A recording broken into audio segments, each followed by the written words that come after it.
E o Ministério do Desenvolvimento, Indústria, Comércio e Serviços acabou de se manifestar sobre o acordo. Em nota, a pasta diz que o Brasil saúda a decisão de aprovar a assinatura do acordo de parceria entre Mercosul e União Europeia. Destaca que o acordo vai integrar dois dos maiores blocos econômicos do planeta, reunindo cerca então de 720 milhões de pessoas e um produto interno bruto de mais de 22 trilhões de dólares. O comunicado diz ainda que a cerimônia de assinatura vai ocorrer em data e local a serem ainda acordados em conjunto entre os países do Mercosul e do lado europeu.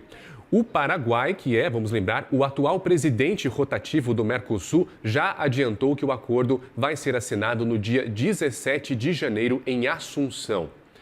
Nós vamos agora conversar sobre os possíveis impactos desse acordo de livre comércio com o Lucas Ferraz, que é coordenador do Centro de Estudos de Negócios Globais da FGV e também ex-secretário do Comércio. Lucas, uma boa tarde para você. Obrigado pelo seu tempo. Boa tarde, é um prazer estar aqui com vocês. Prazer é meu. Lucas, a França é conhecida por ser uma das clássicas barreiras desse acordo e, portanto, foi criada a estratégia de split, para dividir o acordo em comercial e político. Foi justamente isso que ajudou a destravar o andamento dessas questões, dessas conversas que já duram aí cerca de 25 anos. Eu queria entender, Lucas, se existe, mesmo assim, uma bala de prata que a França pode usar no curto e no longo prazo para atrapalhar que esse acordo continue, para que ela mesma não seja prejudicada. Bom, muito boa tarde. Eu entendo que não, né? A França, na verdade, sempre foi historicamente opositora do acordo. A França tem um setor agrícola muito vocal. Vale lembrar que em 2019, né, quando o acordo foi anunciado pela primeira vez, em junho de 2019, a França se colocou também contrária ao acordo, junto com a Irlanda, junto com a Áustria também. E naquela época a justificativa era concentrada na questão da Amazônia, né, da política ambiental do governo passado. O dado governo, o presidente Macron, eu acho que ele resolveu assumir, digamos, a verdadeira identidade protecionista, né, agrícola francesa, né, e de outros países também. E, como eu sempre digo, é muito mais um problema de natureza política do que econômica. Porque, vamos lá, será que realmente a formalização desse acordo teria condições de causar uma disrupção no mercado agrícola europeu? A resposta é não, né? Veementemente não. E por quê? Porque todos os produtos mais sensíveis, como é o caso da carne bovina, a carne de frango, a carne suína, né, o próprio etanol, que são colocados aí como cotas, né, fornecidas pela União Europeia para os países do Mercosul, sobretudo no caso das carnes, nós não estamos falando de mais de 1% do mercado consumidor europeu. Então, é evidente que não há nenhum temor ou nenhuma ameaça de disrupção, né, sob o ponto de vista econômico. O problema central é um problema político, né? O presidente Macron hoje, e já há algum tempo, se encontra numa posição política fragilizada, né, no caso específico aí da França. Nós temos aí também uma extrema-direita francesa em outros países da União Europeia que são contrárias ao acordo, e evidentemente isso causa influência, né, nos governos incumbentes, né, tem uma disputa política interna. E no caso da Itália especificamente, que também sempre foi um país favorável ao acordo, né, e surpreendentemente ano passado mudou de lado, claro estava que na verdade era uma barganha de última hora que os consumidores, os produtores agrícolas italianos estavam tentando fazer e conseguiram. No final das contas, eles conseguiram uma política agrícola, o adiantamento, né, de subsídios da política agrícola comum europeia, que foi lá um benefício, né, que satisfez a classe, e a Itália voltou à sua posição histórica de defesa do acordo. É importante lembrar que as salvaguardas agrícolas, as que estão sendo tão faladas, né, e que foram aí, digamos, importantes na mudança de posição de alguns países, inclusive também no caso da Itália, e fez com que a aprovação fosse, digamos, bem-sucedida no Conselho Europeu e provavelmente também no Parlamento Europeu, na sequência, né, da assinatura, elas são salvaguardas que não estão no âmbito da negociação, né? Esse é um primeiro ponto. Então, o valor jurídico dessas salvaguardas ele é questionável porque ele não se encontra no capítulo de salvaguardas do acordo. Esse é um acordo muito amplo, ele tem 21 capítulos. O capítulo de salvaguarda, ele só consta a salvaguarda do setor automotivo do Mercosul. né, que foi colocada no âmbito do acordo, mas não tem salvaguarda agrícola do lado europeu. Essa salvaguarda me parece também muito mais uma jogada política. E ainda que ela venha a valer, também é importante mencionar o seguinte: além do fato das cotas serem muito pequenas, desses produtos sensíveis, como eu mencionei, carne bovina, carne suína, carne de frango, essas cotas serão abertas em um período de 6 estágios, o que corresponde a mais de 6 anos. Então, de fato, não há, em princípio, nenhum grande risco, né, de um aumento substantivo das exportações desses produtos, né, para a União Europeia, provenientes do Mercosul, que alcance ali 5%, 8%, como está sendo negociado hoje, né? E, além disso, a colocação de salvaguardas é sempre uma questão política. Qualquer medida de defesa comercial, você tem o aspecto econômico e você tem o aspecto político. Eu vou colocar aqui uma situação. Se lá na frente a União Europeia decide, né, por alguma razão, iniciar investigações de salvaguardas agrícolas, né, contra os produtos do Mercosul, o Mercosul também tem uma moeda de troca, que é, eventualmente, iniciar um processo de salvaguardas também no setor automotivo, né? Então, assim, tudo isso é um equilíbrio que, no final das contas, me parece convergir, né, para digamos, a negociação política interna da União Europeia, sem que isso gere uma ameaça efetiva a partir do momento que o acordo entrar em vigor.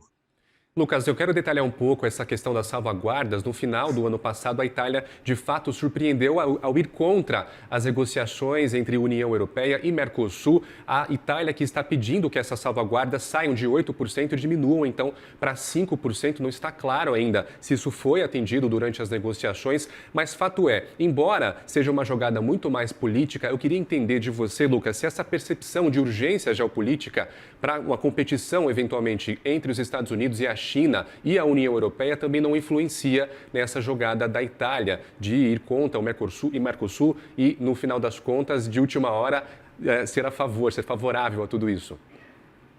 Eu acho que, na verdade, influencia dos dois lados, né? Esse texto que foi aprovado em dezembro de 2024, o texto final do acordo, ele é muito parecido com o texto que foi aprovado lá em 2019, com algumas diferenças. Por exemplo, o governo brasileiro, na mudança de governo que houve, né, em 2023, o governo Lula assume, o governo decide reabrir as negociações que estavam já fechadas, e reabre capítulos específicos. Vou citar aqui alguns exemplos, né? Não estava no âmbito do acordo, por exemplo, a possibilidade de colocação de salvaguardas no setor automotivo brasileiro, né? Isso foi algo imposto pelo governo atual e que, certamente, em tempos normais, não seria aceito pela União Europeia. Quando o governo também reabre o capítulo de compras governamentais e retira as compras do SUS que estavam nesse capítulo, isso também, em situações normais, jamais teria sido aceito, né, pela União Europeia, pelos negociadores da União Europeia. Quando o governo brasileiro também decide impor a possibilidade de taxar exportações de minerais críticos, né, para fazer política industrial, e, ao meu ver, todos esses 3 movimentos que eu cito são movimentos ruins sob o ponto de vista econômico, né? São movimentos de natureza protecionista, e eu diria até desenvolvimentista, antiquada, a União Europeia também jamais aceitaria, e ela acabou aceitando muito em função desse cenário geopolítico complexo que a gente está vivendo.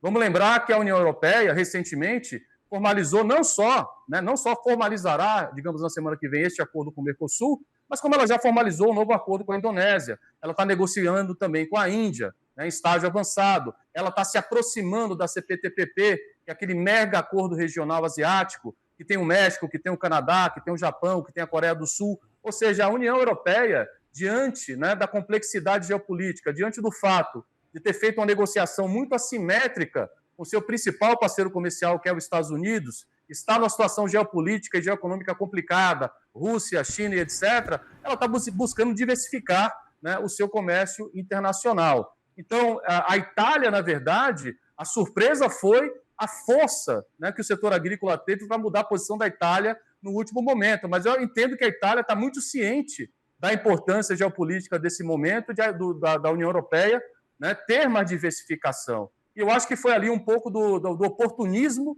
do setor agrícola europeu e as dificuldades internas também, setor agrícola italiano, perdão, né? E as dificuldades internas que a Meloni vem vivendo, que fez com que ela ficasse, num primeiro momento, num corner mas aí, diante dessa nova negociação do pacote agrícola europeu, né, a Itália, de novo, entra no pacote e passa a apoiar, seguindo a sua posição histórica.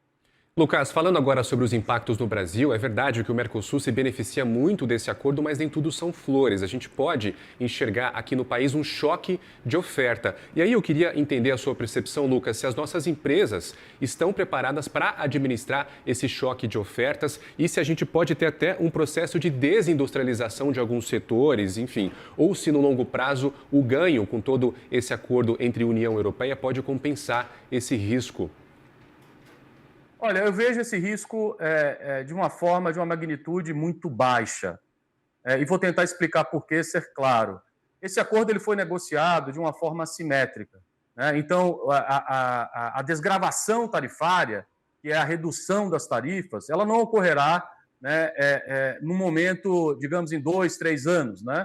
Isso vai depender muito do produto. Mas, em geral, o Mercosul e o Brasil, em particular, vai vai zerar as tarifas dos seus produtos industriais, que é o ponto de maior preocupação, talvez, né, aqui na economia brasileira, porque a gente tem uma indústria que é menos competitiva, mas a gente vai zerar as nossas tarifas em prazo de até 15 a 18 anos, como é o caso, por exemplo, das tarifas de importação de carros elétricos, né?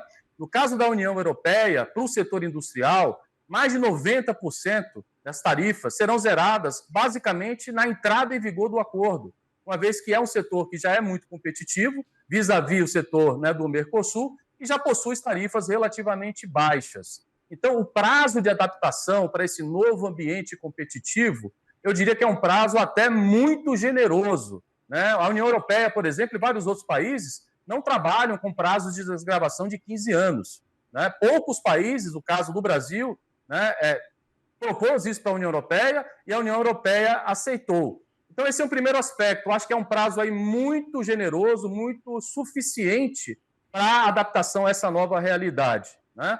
E, além disso, é importante lembrar, acordos de comércio são importantes, né, não só sob o ponto de vista daquilo que você vai exportar, mas também daquilo que você vai importar. Nós temos hoje ainda no Brasil uma indústria que é muito protegida, com tarifas de importação entre as maiores do mundo. E não à toa nós temos uma indústria que é pouco competitiva, porque já há algumas décadas as indústrias mais competitivas do mundo são aquelas que são mais integradas, sobretudo em cadeias internacionais de suprimentos. E esse acordo é uma oportunidade muito importante para que o Brasil e as indústrias aqui do Mercosul, sobretudo a indústria brasileira e a Argentina, que são as mais pujantes, se integrem em cadeias de valor, né, com os países da União Europeia, que, por sua vez, também são muito integrados a outros países do mundo. Então, na minha perspectiva, isso vai significar um salto de competitividade na indústria brasileira, muito antes, né, do que qualquer tipo de disrupção que possa ser causada, haja visto esse tempo largo, generoso que foi dado para que a indústria brasileira zere as suas tarifas. No caso, uma última pergunta, queria que a gente fosse breve para não estourar um pouco o tempo. No longo prazo, aliás, no curto prazo, esse excesso, esse empenho de exportação do Brasil para a União Europeia pode causar uma pequena inflação dos preços aqui. E no longo prazo, o que a gente tende a ver aqui, segundo os nossos analistas, segundo os estudos também, é, na verdade, uma compensação desse preço nas prateleiras. Só que aí a gente tem uma expectativa de que isso aconteça nos próximos 10, 15 anos. Isso não é um prazo muito longo, Lucas, isso não é um preço muito amargo para ser pago aqui.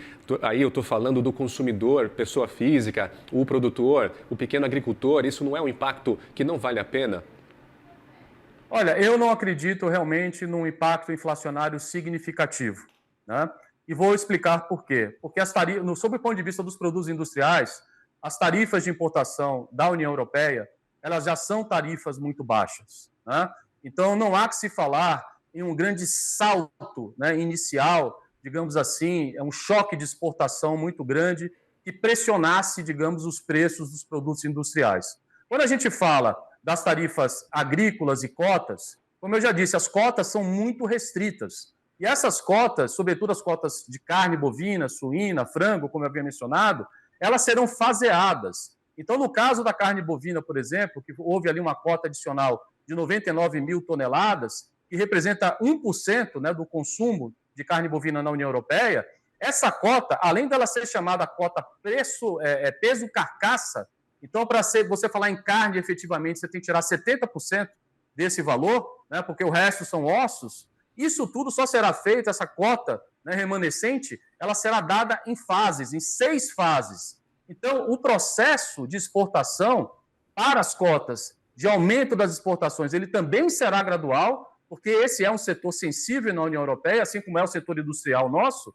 e do ponto de vista, né, do remanescente, que são 77% das linhas tarifárias agrícolas, que nós exportamos também para a União Europeia, e aqui eu falo frutas, aqui eu falo do nosso café solúvel, aqui eu falo de pescado, aqui eu falo de suco de laranja, tudo isso também será feito em etapas, em desgravações tarifárias de até 10 anos. Portanto, esse é um acordo, né, que ele não significará um choque estanque, tanto do lado da exportação quanto do lado da importação, porque justamente o prazo de implementação, o prazo de acesso ao mercado que é dado em função de tarifas ou cotas, ele é um prazo gradual. E naquilo que não é gradual, as tarifas em geral são pequenas. Portanto, eu particularmente não creio em nenhum impacto inflacionário que seja ruim sob o ponto de vista do consumidor brasileiro, muito pelo contrário. Esse acordo, ao longo do tempo, ao longo da desgravação tarifária, ele vai beneficiar em muito o consumidor brasileiro, em se tratando do Brasil, uma das economias mais fechadas do mundo. Excelente, Lucas. Eu conversei com o Lucas Ferraz, coordenador do Centro de Estudos de Negócios Globais da FGV e ex-secretário do Comércio. Lucas, assunto do dia que tem muito pano para manga, tanto nessa semana quanto, claro, para o resto do ano. Espero contar contigo nas próximas. Uma boa tarde para você. Sempre um prazer. Um grande abraço. Prazer é nosso, amigo.